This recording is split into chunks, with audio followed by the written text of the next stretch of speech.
Yeah. Yeah. Can you believe they told me that I would never make it? Now we smiling in their faces, smiling in their faces. I'm putting an end to all of this nonsense. I'm putting an end to it. Let's roll the video. Let's get right into it. He bust all now you tell us what was being said. How about this? What was being said in 2002 then?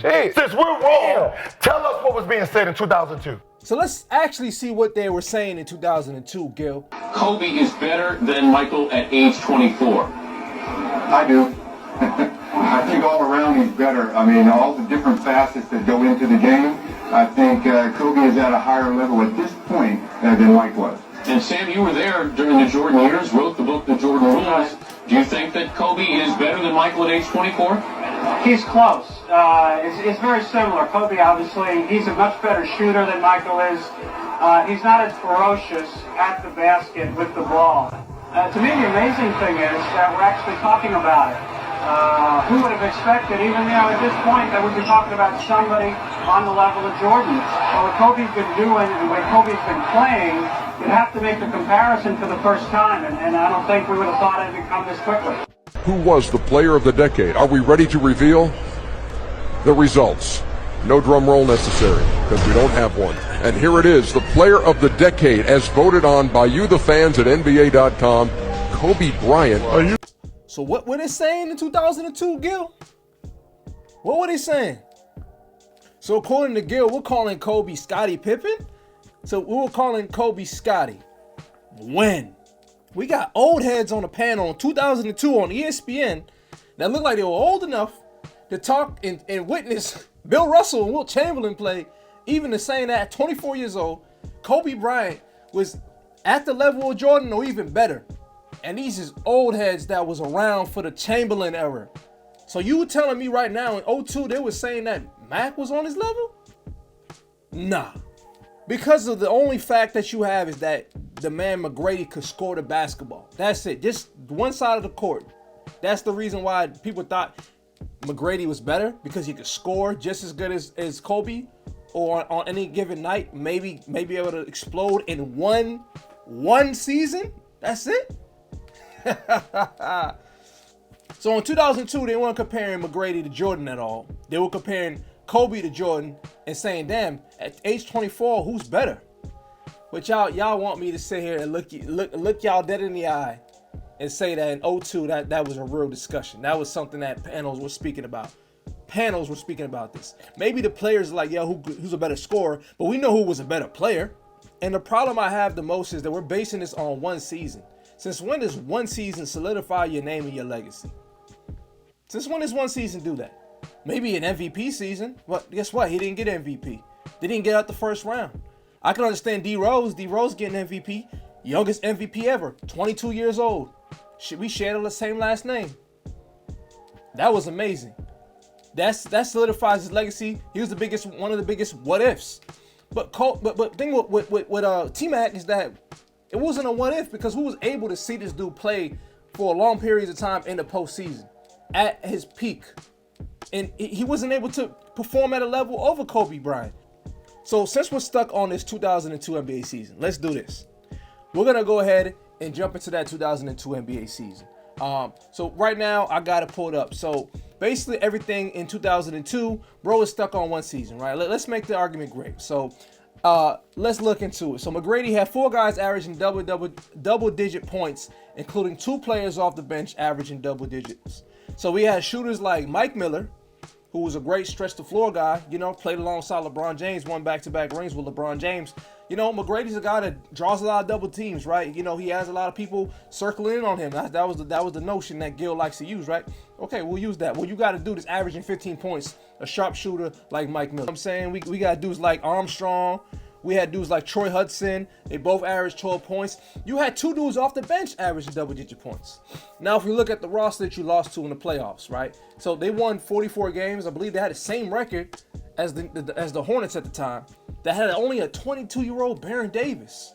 I mean, they had Jamal Mashburn as well. He was a pretty good player. But I'm just saying, it's like these teams were pretty much the same level, right? Same level of caliber team, right? You know what I mean? That one was 4th and 5th. One can say the 4th and 5th seeds are pretty much even when it comes to talent, when it comes to opportunities. It's pretty much the even field. So McGrady couldn't even beat that team. Either got swept or 3-1, if I'm not mistaken. I'll put this up right now on the screen. But you willing to tell me that this dude right here in 02, while Kobe was winning the damn championship, averaging 20-something points in the freaking NBA Finals, right? And T-Mac is over here in the first round getting sent home. What, they were in the same conversation? They were talking about Jordan and Kobe in the same conversation. Not T-Mac. Now let's do this. Let's do this, guys. So if we're gonna use the argument that T-Mac was close to Kobe, and I wrote this down, on the offensive end only, using the T-Mac logic, right? We're basing off offense only, right? Because we're not saying that T-Mac was any type of a caliber defender, right? Like Kobe. They don't want to mention that. They just want to mention offense. But it's two sides of the court. So since we want to mention only offense, let's do a hypothetical. Let's say, since at one point in time, Carmelo Anthony was considered to be better than LeBron, or arguable for like at least first couple years of their careers, meaning the first couple seasons don't solidify your career, your whole body of work does, which T-Mac's body of work is bad, but I digress. So if we're going to go about that, let's say this. So Melo's a better offensive player. I think that's a fact. I don't think we can even argue that. Melo's a way better offensive player than LeBron, right? So let's say he's on his level now. So let's do this. Let's say Carmelo Anthony gets a prime Dwayne Wade and a prime Chris Bosh, who, if you don't know, Dwayne Wade averaged 30 points, 6 assists, and five rebounds the year before LeBron joined him. Third in MVP voting. So we're going to do that. We're going to add Melo to that 2010 Miami Heat team alongside Chris Bosh and Dwayne Wade, since we're going to make up shit and do that. So that's what we're going to do. So if we do something like that, how do you think Melo does? I think Melo can win more rings or just as much as LeBron. But guess what? We will never know what happens, because we can't just make up bullshit and start acting like it's gospel and talk about it and try to diminish LeBron's legacy just to make Melo look good or whatever. Like, it's just corny to me. It's a whack thing to do. It's like hating on the dude around the block that got the nice car. Oh, if I sold dope like him, I'd have a car too. All right, well, you didn't take that route. He took that route. He might risk his life to go to jail to get it, and you took the 9-to-5 life. Good for you. You want to take risk in life? Okay, then change your scenarios, change your situations. But we can't play make-believe. This is not a dream simulator, machine that we got. But the problem that I have, and the problem that really get me upset, is that we're trying to change the narrative on these things. And I know for a fact Gil has never spoken this had the audacity to speak to Kobe about this. Never in life, bro. And it's frustrating to see, because I was there.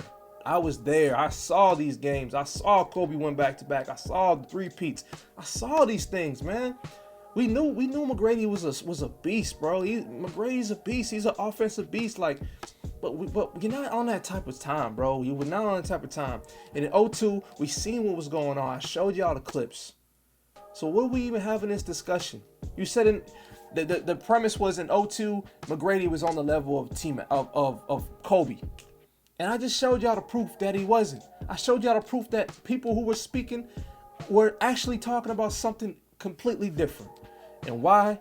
It's because nobody was checking for McGrady on that type of time. That's exactly why. That's all I gotta say. All right, so if y'all new to the channel, I need y'all to hit that subscribe button. Hit the bell so you can get notified when I make another video. If y'all new, like I said, hit that bell. I'm gonna see y'all in the next one.